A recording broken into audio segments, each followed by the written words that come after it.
بیٹا تیسری قسم ہے مضمون نویسی کی تفصیل پر مبنی مضمون نویسی۔ ہمیں بالکل شروع میں پتہ لگ گیا، آغاز میں پتہ لگ گیا کہ اس میں ہم نے بہت ڈیٹیل بیان کرنی ہے، بہت تفصیل بیان کرنی ہے۔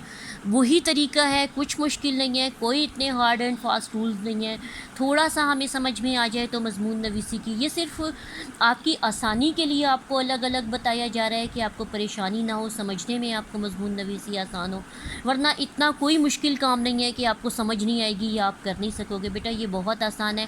آغاز ہمیشہ آپ کو بتایا گیا ہے وہی کہ ابتدا میں آپ نے اپنے مضمون کا کلیئر تعارف بتا دینا ہے، آپ نے بتا دینا ہے کہ میرا یہ مضمون کس ٹاپک پر دیا گیا ہے مجھے اور میں اس ٹاپک کو سمجھ گئی ہوں۔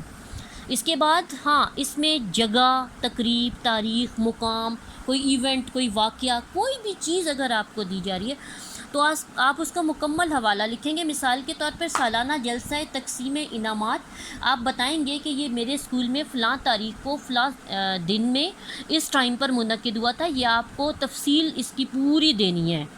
اس میں جب آپ سے تفصیل پر مبنی مضمون مانگا جا رہا ہے تو آپ نے اس کو شارٹ کرنے کی کوشش نہیں کرنی، آپ نے اس میں اس کی پوری تفصیل دینی ہے۔ بے شک آپ کو 150 الفاظ دیے جا رہے ہیں میں آپ نے لکھنا ہے، بے شک آپ نے 300 سے 350 الفاظ میں لکھنا ہے، اس سے کوئی فرق نہیں پڑتا۔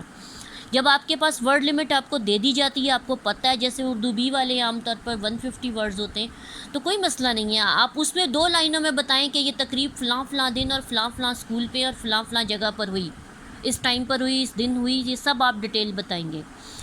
اس کے بعد اپنے ذہن میں مضمون کے آغاز، درمیان اور اختتام کے پیراگراف ترتیب دے لیں۔ میں نے جیسے ہی بتایا کہ تمہید، نفس مضمون اور اختتام، یہ وہی والی چیز آ گئی، دوبارہ مضمون نویسی میں ہم پڑھتے آئے ہیں، یہ کوئی مشکل نہیں ہے بیٹا کہ ہم نے اپنے ذہن میں یہ بنا لینا ہے جلدی سے اسکیچ کہ آغاز ایسے ہوا تھا، میں نے یہ لکھنا ہے، اور درمیان میں ایکسٹریم پہ ہم کیسے جائیں گے وہ کیسے ہوا، اور اختتام کیسے ہوا ہے۔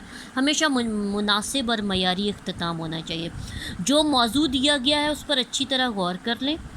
واقعہ یا تقریب یا کوئی بھی موضوع جس پر آپ لکھ رہے ہیں اسے درمیان میں نہیں چھوڑا جاتا۔ تقریب تقسیم انعامات ہو رہی ہے، درمیان میں آپ کو لینے آ گئے اور آپ بھاگ گئے اور آپ یہ کہہ دیں کہ میں تو چلی گئی تھی، یہ بیٹا ایسے کام نہیں ہوگا اس میں، ٹھیک ہے؟ آپ نے اس تقریب کو پورا فالو کرنا ہے، اس کا اینڈ میں جو کرسیاں اٹھانے تک جانا ہے بیٹا، ٹھیک ہے نا؟ یہ تو ایک ایسی بات ہے، مطلب اس کا پراپر اختتام ہونا چاہیے بیٹا، بالکل کلیئر بتانا چاہیے کہ یہ تقریب ایسے شروع ہوئی اور ایسے ختم ہوئی، اس ٹائم پر ختم ہوئی۔ اور کوشش کریں پلیز کہ اختتام عام طور پر بہت اچھا لکھا جاتا ہے۔ تمام تر ہنسی مذاق کو ایک طرف رکھتے ہوئے بیٹا اختتام اچھا ہی لکھنا ہوتا ہے اور اچھا ہی لکھا جاتا ہے، ٹھیک ہے؟ اب اس کی مثال وہی میں دوں گی جو میں آپ کو اوپر بتا چکی ہوں کہ سالانہ جلسہ تقسیم انعامات۔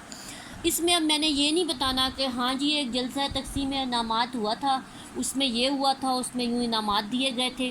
آپ بتائیں کہ ڈیبیٹس کمپٹیشن والوں کو ملے تھے، اسپیچ والوں کو ملے تھے، ٹریک ریسز کو ملے تھے، اور بیڈمنٹن کے سنگلز کے ملے تھے، ڈبلز کے ملے تھے، ٹیبل ٹینس کے سنگلز کے ملے تھے، ڈبلز کے، پوری ڈیٹیل میں بیٹا آپ نے جانا ہے، تبھی آپ تفصیل پر مضمون لکھ پائیں گی۔